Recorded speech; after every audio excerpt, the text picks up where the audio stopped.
जीवन में शांति मन से आती है और समृद्धि सही दिशा से। वास्तु और जीवन की गहराई को समझने के लिए वीडियो को अंत तक देखें। मैं हूं आपका साथी और आप देख रहे हैं ध्यान योगी मोटिवेशन। यहां हम सिर्फ बातें नहीं करते, हम सीखते हैं जीवन को जीने का वो प्राचीन विज्ञान जो आपके भीतर की सोई हुई शक्ति को जगा दे।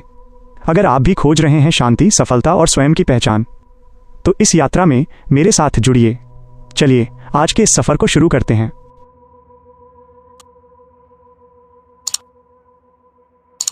दोस्तों नमस्कार। क्या आप जानते हैं एक आम इंसान और एक जीनियस के दिमाग में क्या फर्क होता है?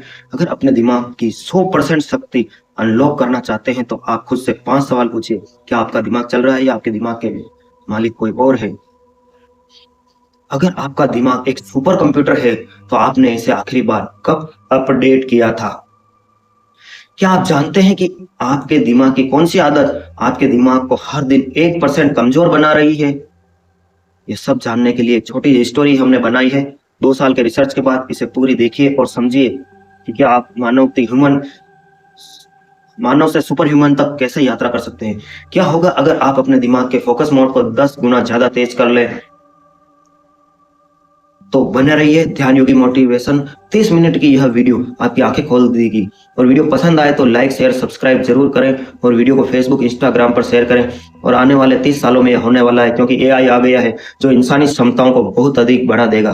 Thanks for. लूसी घबरा जाती है, बताती है कि यह रिचर्ड की वजह से हुआ है। यह एक बड़ी गलतफहमी है और उसे इस काम के बारे में कुछ भी नहीं पता। वह खुद को एक बेचारी लड़की बताकर अपनी जान की भीख मांगती है, लेकिन मिस्टर जेंग को उसकी बातों पर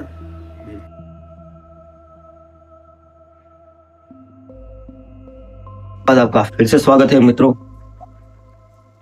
यह देखकर लूसी की हालत खराब हो जाती है। मिस्टर जेंग लूसी के पास आता है और एक आदमी को फोन करता है जो उनकी बातचीत ट्रांसलेट करता है। लूसी घबरा कर बताती है यह सब रिचर्ड की वजह से हुआ है। यह एक बड़ी गलतफहमी है और इसे इस काम के बारे में कुछ भी पता नहीं और खुद को एक बेचारी लड़की बताकर अपनी जान की भीख मांगती है, लेकिन मिस्टर जेंग को उसकी बातों पर बिल्कुल भरोसा नहीं होता। यह सबसे कहता है। इसके बाद मिस्टर जेंग लस्सी को ब्रीफ केस खोलने का कोड बताता है और यह खुद सामने वाले कमरे में चला जाता है, जबकि उसके सारे आदमी बुलेट प्रूफ आर्मर और शील्ड लेकर तैयार खड़े होते हैं। जब ब्रीफ केस खोला जाता है तो उसके हैरानी बम नहीं बल्कि कई प्लास्टिक पैकेट्स होते हैं। नीले रंग का पाउडर भरा होता है। मिस्टर जेंग उस पाउडर का थोड़ा सा हिस्सा और उसके आदमी एक कैदी को लेकर आते हैं जिसे ड्रग की क्वालिटी टेस्ट करने के लिए रखा गया होता है। जैसे ही वह आदमी उस नीले पाउडर का छोटा सा हिस्सा कंज्यूम करता है, उसकी हालत तेजी से बिगड़ने लगती है और वह पागलों की तरह हंसने लगता है। टेस्ट पूरा होते ही मिस्टर जेंग उसे गोली मार देता है, क्योंकि जब उसकी जरूरत नहीं रहती। इसके बाद मिस्टर जेंग लूसी को अपने लिए काम करने का ऑफर देता है, लेकिन लूसी साफ साफ मना कर देती है। इस पर एक गुंडा जोर से मुक्का मारता है उसके सिर पर और लूसी बेहोश हो जाती है। इसके बाद कहानी अचानक एक लेक्चर हॉल में शिफ्ट हो जाती है, जहां रेनॉल्ड साइंटिस्ट प्रोफेसर नॉर्मल अपने स्टूडेंट को ब्रेन की दिमाग की कैपेसिटी के बारे में लेक्चर दे रहते हैं। प्रोफेसर नॉर्मल बताते हैं कि उनकी पूरी जिंदगी की रिसर्च से यह साबित हुआ कि इंसान अपनी पूरी जिंदगी में अपने दिमाग का सिर्फ 10% ही इस्तेमाल करता है, जबकि बाकी 90% असीम शक्तियां छिपी होती है उस दिमाग में। अगर कोई इंसान उस क्षमता को अनलॉक कर ले तो प्रोफेसर नॉर्मल यह भी समझाते हैं कि अगर सेल्स का हालत अनुकूल हो रिप्रोड्यूस करती है, लेकिन अगर हालत प्रतिकूल हो जाए तो वही सेल्स खुद को डिस्ट्रॉय करना शुरू कर देती है, जिससे तबाही मच जाती है। लेक्चर खत्म होते ही कहानी फिर से लूसी पर लौट आती है, जहां हम उसे एक होटल के कमरे में बेहोशी की हालत में देखते हैं। उसकी स्थिति लगातार बिगड़ती जा रही थी। जब लूसी होश में आती है और पेट की तरफ देखती है तो उसे महसूस होता है कि उसके पेट में पट्टी बंधी हुई है और उस पर का आदेश देता है। बाहर आकर लूसी सीधे मिस्टर जंग से पूछती है। उन्होंने उसके शरीर में कोई बॉडी पार्ट्स नहीं निकाला है, बल्कि इस नीले रंग का ड्रग का एक पैकेट, जिनका साइंटिफिक नाम CPHR है, उसे पेट के अंदर छुपा दी, बाहर निकालते और मार्केट में बेचते। यही मिस्टर जैन का पूरा बिजनेस प्लान था। लाइक, शेयर और उसके सब्सक्राइब आदमी उन्हें धमकाते भी थे कि अगर उन्होंने भागने की कोशिश करता है और उन्हें ले जाया जाता है। लूसी अंदर से बहुत ज्यादा गई हुई थी, लेकिन किसी तरह अपने दिमाग को शांत रखने की कोशिश कर रही होती है। जब उसके मुंह से कपड़ा हटाया जाता है तो वह खुद को एक कंक्रीट के कमरे में बंद पाती है। वहां मौजूद एक गुंडा उसके साथ बदतमीजी करने लगता है। लूसी उसे धक्का देकर रोकने की कोशिश करती है, जिससे वह गुंडा भड़क जाता है और गुस्से में लूसी के पेट पर लात मारता है, किक मारता है। उसी झटके में वह वहां से चला जाता है, लेकिन लूसी के पेट में खून बहने लगता है और अंदर लगाया गया ड्रग पैकेट फट जाता है और वह CPHR सीधे उसके खून में घुलने लगता है। यही ड्रग जिसकी एक छोटी सी मात्रा ने पहले मिस्टर जैंग के कमरे में टेस्ट सब्जेक्ट की हालत खराब कर दी थी, यह पूरी ताकत के साथ लूसी के शरीर में फैलने लगता है। धीरे धीरे लूसी के शरीर में मानो हजारों वोल्ट्स का करंट दौड़ने लगता है। उसका अपने शरीर पर कोई कंट्रोल नहीं रहता और वह उसकी पूरी बॉडी पर हावी होने लगती है। उसकी आंखों में रंग पल भर में बदल जाता है, आंखों का रंग नीला हो जाता है, जबरदस्त पावर जाग जाती है। उसी दौरान प्रोफेसर नॉर्मल की आवाज से सुनाई देती है। वह समझा रहे होते हैं कि अगर इंसान का 20% कैपेसिटी तक पहुंच जाए तो वह पूरे शरीर को कंट्रोल कर सकता है। ऐसी हालत में इंसान एक्सट्रीम सिचुएशन में भी बिल्कुल शांत रह सकता है, सही समय पर सही फैसला ले सकता है। यह बताते हैं कि इंसान के शरीर में 100 बिलियन से भी ज्यादा न्यूरॉन होते हैं। हम उनके सिर्फ 15% ही यूज कर रहे हैं। हमारे शरीर में गैलेक्सी के तारों से भी ज्यादा कनेक्शन हैं, फिर भी इतने बड़े नेटवर्क का लगभग 90% हिस्सा इंसान आज तक एक्सेस नहीं कर पाया, सुसुप्ति में है। प्रोफेसर नॉर्मल यह भी कहते हैं कि 40% कैपेसिटी पर इंसान दूसरे लोगों को कंट्रोल कर सकता है, इसके बाद मेटल तक को कंट्रोल कर सकता है, संभव हो जाता है। इससे आगे की जानकारी उनके पास भी नहीं थी। तभी एक स्टूडेंट सवाल करता है कि अगर इंसान अपने ब्रेन का 100% पावर अनलॉक कर ले तो क्या होगा। प्रोफेसर कहते हैं कि मुझे भी इसका कोई अंदाजा नहीं, बहुत कुछ हो सकता है। इधर लूसी के अंदर ड्रग के असर में उसके ब्रेन न्यूरल एक्टिवेट हो चुके थे और 20% कैपेसिटी तक पहुंच जाती है। उसका दिमाग पूरी तरह शांत हो चुका है और यह गुंडों से निपटने के लिए तैयार होती है। तभी एक गुंडा कमरे में आता है और लूसी जानबूझकर उसे अपनी तरफ अट्रैक्ट करती है। जैसे ही वह उसके पास आता है, लूसी बेहद आसानी उसे काबू में कर लेती है और उसे सबक सिखा देती है। यह उसकी गन उठा लेती है और कमरे से बाहर निकल जाती है। बाहर कुछ गुंडे खाना खा रहे होते हैं और लूसी बिना किसी हिचकिचाहट के उन सभी को शूट कर देती है। अपनी बॉडी को ऊर्जा देने के लिए वह तेजी से खाना खाने लगती है, जैसे ही किसी मशीन में फ्यूल डाला जा रहा हो उसी तरह। इसी दौरान एक गोली उसे भी लगती है, लेकिन उसे कोई दर्द नहीं होता और वो गोली आसानी से निकाल लेती है। अपने हाथ से आराम से उसे बुलेट को बाहर निकाल लेती है, जैसे वह उसके लिए कोई मामूली सी बात है। ठीक वैसे ही जैसा प्रोफेसर, मतलब वो अब एक ह्यूमन से सुपर ह्यूमन बनने जा रही थी।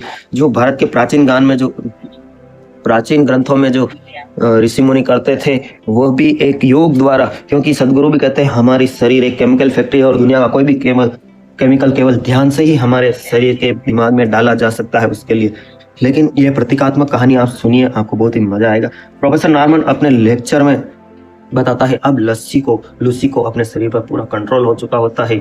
इसके बाद लूसी गन्स को एक बैग में रखती है, गन्स मतलब बंदूक को, और एक कैब में बैठकर हॉस्पिटल की तरह निकल जाती है। रास्ते में जब कैब सिग्नल पर रुकती है तो लूसी को अचानक एहसास होता है कि वह दूर खड़े लोगों की फोन कॉल्स पर सुन पा रही है। उसकी सुनने की शक्ति इतनी बढ़ चुकी है कि वह काफी दूरी पर भी मौजूद लोगों की बातें साफ सुन सकती है। इतना ही नहीं, कुछ ही पलों में वह कन्वेंशन को सुनते सुनते पूरी चाइनीज लैंग्वेज भी समझने लगती है, जैसे आज AI समझता है। हॉस्पिटल पहुंचकर लूसी सीधे ऑपरेशन थिएटर की तरफ जाती है। वहां स्क्रीन पर डिस्प्ले हो रहे डाटा को देखकर वह कहती है कि यह सर्जरी उसकी जान नहीं बचा पाएगी। उसके बाद वह डॉक्टर पर गन तान देती है और उसने अपने पेट से ड्रग पैकेट निकालने का आदेश देती है। लूसी की हालत, उसकी बातों देखकर डॉक्टर पूरी तरह हैरान हो जाते हैं। डॉक्टर उसके शरीर को सुन्न करने के लिए एनेस्थीसिया देने की तैयारी करता है, लेकिन लूसी उसे साफ मना करती है कि मुझे बेहोश मत करो, बिना किसी एनेस्थीसिया के ऑपरेशन करने के लिए कहती है। ऑपरेशन के दौरान लूसी अपनी माँ से फोन पर बात करती है और बताती है कि उसे बचपन से जुड़ी हर चीज याद आ रही है। उसे अपने जन्म से लेकर अब तक की सारी बातें साफ साफ याद है, यहाँ तक कि उसके माँ के दूध का स्वाद भी महसूस कर पा रही है, जो किसी भी छोटे बच्चे के लिए याद रखना नामुमकिन होता है। लूसी कहती है कि अब वह सब कुछ महसूस कर सकती है, ग्रेविटी, धरती की रोशनी और हवा तक। ऑपरेशन पूरा होने पर डॉक्टर उसके पेट से ड्रग का पैकेट निकालता है, जिसका वजन करीब 500 ग्राम होता है, क्योंकि बाकी का ड्रग उसकी बॉडी में ऑब्जर्व इंजेक्ट हो चुका था। डॉक्टर जब उससे ड्रग का नाम पूछता है तो लूसी बताती है कि इसका नाम CPHR है। ये सुनते ही डॉक्टर हैरान हो जाते हैं और बताते हैं कि CPHR एक बेहद पावरफुल ड्रग है, जो प्रेग्नेंट वुमन के शरीर में प्रेगनेंसी के छठे हफ्ते के आसपास बहुत ही कम मात्रा में प्रोड्यूस होता है और उसी से वूम में बच्चे की हड्डियों का निर्माण होता है, मतलब एक जीव बनता है। डॉक्टर यह सोचकर और भी ज्यादा चौंक जाते हैं कि लूसी अब तक जिंदा कैसे है, कि शायद वह ज्यादा देर तक जिंदा भी ना रह पाए। उसके बाद लूसी अकेली ही मिस्टर जेंग के पास पहुंचती है। रास्ते में वह उसके आदमियों को शूट करते हुए बड़ी आसानी से मिस्टर जेंग तक पहुंच जाती है, जिसे इसका जरा भी अंदाजा नहीं होता। लूसी उसके दोनों हाथों पर चाकू से जोरदार वार करती है और CHH के बाकी 3 पैकेट के बारे में पूछती है। कहाँ है वो 3 पैकेट? 3 लोगों के पेट में डाले गए थे। मिस्टर जेंग कुछ नहीं बोलता तो लूसी दिमाग को रीड कर लेती है, उसमें शक्ति आ जाती है। वो पैकेट्स बर्लिन, पेरिस, रोम डिलीवर होने वाले हैं। सिर्फ 2 मिनट के अंदर लूसी मिस्टर जेंग की हालत खराब कर देती है। इसके बाद लूसी अपने एक सहेली के घर जाती है, जहां वह इंसानी दिमाग पर आधारित प्रोफेसर नॉर्मन की पूरी रिसर्च सिर्फ कुछ ही मिनटों में पढ़ लेती है, जैसे AI पढ़ता है। यह रिपोर्ट करीब 6734 पेज की होती है, क्योंकि लूसी प्रोफेसर नॉर्मन को फोन करके फिर सब कुछ बता देती है फोन करके, और कहती है कि उसने अपने ब्रेन की 28% कैपेसिटी अनलॉक कर ली है। प्रोफेसर नॉर्मन को पहले लगता है कि कोई उनके साथ मजाक कर रहा है, लेकिन लूसी उनके रूम में मौजूद टीवी, मोबाइल, रेडियो और बाकी इलेक्ट्रॉनिक गैजेट्स को कंट्रोल करके उन्हें यकीन दिला देती है और खुद लाइव हो जाती है। लूसी बताती है कि CHH4 ड्रग उनके ब्रेन न्यूरॉन्स को लगातार एक्टिवेट कर रहा है और बहुत जल्द वह अपने ब्रेन का 100% अनलॉक कर देगी, लेकिन उसे यह नहीं पता कि यह सब कब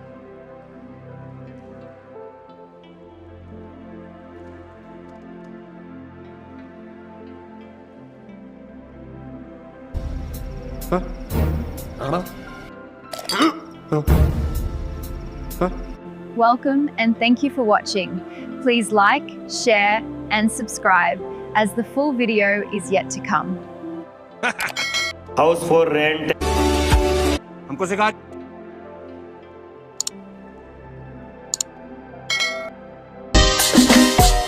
दोस्तों अपनी राय दें और हमें कमेंट अवश्य करें। धन्यवाद। हाँ जल्दी करो। Dwarikadhish electric and power tools, Fateh Nagar, ward 14। सभी प्रकार के खर्राटा, fan, cooler, spare, ICU, Orient, पंखे, सिगड़ी, सभी प्रकार की कूलर, मोटरें के होलसेल विक्रेता। Power tools, spare parts, fridge, AC parts, bulb, tubelight एवं सब तरह के मिक्सर होलसेल रेट पर। Dwarikadhish electric and power tools, Changedi road, Fateh Nagar, आपकी अपनी शॉप।